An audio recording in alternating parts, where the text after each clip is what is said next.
दोस्तों, आज हम किसी डिजीज के ऊपर चर्चा नहीं करेंगे, किसी होम रेमेडी के ऊपर चर्चा नहीं करेंगे। आज का टॉपिक बहुत इंपॉर्टेंट है और वो है मौत। घबराइए नहीं, हम बहुत ज़्यादा पेचीदगी में नहीं जा रहे हैं। आज की डेट में इंसान लगा हुआ है लगातार भागने दौड़ने, और उस भाग और दौड़ में हमेशा वो आगे रहने की कोशिश करता है। हमारा सारा का सारा नेटवर्क इस तरह से बना हुआ है कि हम हमेशा फर्स्ट आना चाहते हैं, क्योंकि फर्स्ट को हर कोई जानता है, सेकंड को कोई नहीं जानता। और जब इस आपाधापी में, इस दौड़ में एक चीज़ जो हमारे पैदा हो जाती है वो है तनाव, स्ट्रेस, एंजाइटी, और उसके फलस्वरूप हमारे सामने आता है डिप्रेशन। और उसके बाद हमें फिक्र लगनी शुरू होती है। फिक्र किस चीज़ की?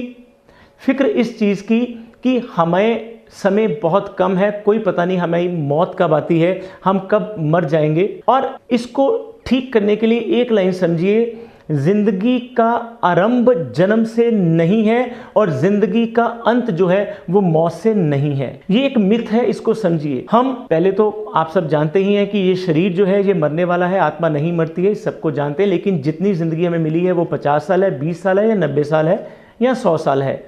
उसके बीच में हम हर क्षण दर क्षण मर रहे हैं और फिर जी रहे हैं। हमारे सेलुलर लेवल पर ये जन्म और मरण का चक्कर चल रहा है, टिश्यू लेवल पर ये जन्म और मरण का चक्कर चल रहा है। हम सांस अंदर लेते हैं, सांस अंदर लेते ऑक्सीजन अंदर जाती है, और जो डेड सेल्स हैं वो खत्म होते हैं, नए सेल्स उस ऊर्जा के साथ, उस एनर्जी के साथ जन्म लेते हैं। जब हमें पता है कि हम हर मिनट में लगभग 10 से 12 बार इनहेल और एक्सहेल करते हैं, इतनी बार ही हमारे सेलुलर लेवल तक हमारा एक जो आणविक प्रक्रिया है, जो अणु की प्रक्रिया है, जीना और मरना, वो साथ साथ चल रहा है। तो फिर फिक्र किस चीज़ का? इस जिंदगी में अगर हमारा ये पुराने सेल्स का मरना और नए सेल्स का पैदा होना बंद हो जाए तो वो एक बिल्कुल पूरे तरीके से एक स्टोरी का एंड हो जाता है। और हमें इस चीज़ को, अगर हम चाहते हैं कि हम सारी ज़िंदगी जितनी देर हमें जीवन मिला है हम पूरे तरीके से जवान भी रहें, हमारी इंद्रियां काम करती रहें, हमारा हार्ट काम करता रहे, हमारे लंग्स काम करते रहें, तो उसका एक सिंपल सा फार्मूला है कि हम आयुर्वेद के उस बनाए हुए फार्मूले पर चलें कि हम जो बार बार डैमेज हो रहा है उसको किस तरीके से पूरा कर सकें। और बड़े अच्छे तरीके से हमारे ग्रंथों में, शास्त्रों में लिया हुआ है। सिर्फ 4 चीज़ें हैं आपके सामने। पहली चीज़, एक सोच, एक सकारात्मक सोच, एक पॉजिटिव सोच। हमने अगर इस ज़िंदगी में जन्म लिया है तो हम कुछ करके जाना है, हमें अपने लिए कुछ बेस्ट करना है, हमें समाज के लिए कुछ बेस्ट करना है। जहाँ तक हो सके हमें पॉजिटिव सोच के साथ जीना है। अगर ये शरीर हमें मिला है इसको हम पॉजिटिव कैसे रख सकते हैं?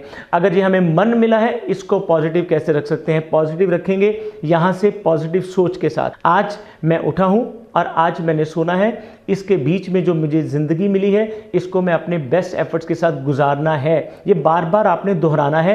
ये पॉजिटिव सोच है जो आपको इस, जिसे हम पूर्ण यौवन कहते हैं या पूरा भरपूर निरोगता और जवानी के साथ अपनी ज़िंदगी जीना कहते हैं, ये उसका पहला टिप है। सेकंड टिप है जिसको हम 3 उपस्तंभ भी कहते हैं। पहला है आहार। हर बार हम आहार के बारे में बहुत कुछ बोलते हैं, लेकिन आज सिंपल इतना कहेंगे, अगर हमारी सोच पॉजिटिव है उसके साथ सेकंड चीज़ आती है हमारा आहार जितना शुद्ध, जितना हल्का, जितना सात्विक लिया जाए उतना अच्छा है।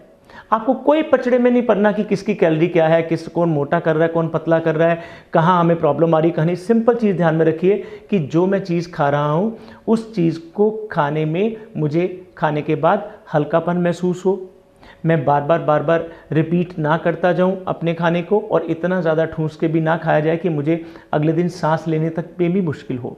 तीसरी चीज़ आती है निद्रा या स्लीप। हम 2 दिन भी हो हम रोटी के बिना रह सकते हैं, हम जूस ले सकते हैं, जूस के बिना रह सकते हैं, पानी ले सकते हैं, पानी के बिना भी रह सकते हैं।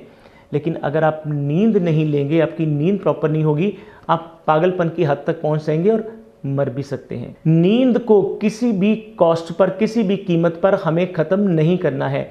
नींद को हमने जितनी भी, मैं इसमें कभी भी अपने पेशेंट्स को, अपने फ्रेंड्स को ये राय देता हूँ कि ये एक मेरे फार्मूले में जो मुझे नींद सूट करती है वो आपको हो सकता है ना करे, हो सकता है मैं सिर्फ 6 घंटे में अपने आप को बेटर समझूं, आप 8 घंटे में बेटर समझे, लेकिन इतना ज़रूर है कि ये फ्रेमवर्क लगभग 6 से 8 घंटे का होता है। अगर आपकी एज बढ़ गई है, सीनियर सिटीजन है, तो फिर हम 6 या 7 घंटे नहीं रखते, फिर 8 घंटे रखते हैं। लेकिन अगर आप युवा हैं तो 6, 7, 8 जहां आपको लगे कि आप फ्रेश हो रहे हैं उतने घंटे ज़रूर नींद को सोना है, ताकि आप अपने उठने पर जो आपका सेलुलर डैमेज हो रहा है उसको भी कुछ हद तक कंट्रोल किया जा सके और नए सेलुलर की जो नई प्रोडक्शन है वो भी अच्छे तरीके से हो सके। लास्ट पॉइंट आता है ब्रह्मचर्य, जिसे हम कहते हैं कि अपने आप को किसी भी वासना के अंदर नहीं धकेलना है। और वासना को हम सिर्फ एक सेक्सुअल ऑब्जेक्ट्स तक सीमित नहीं कर सकते हैं।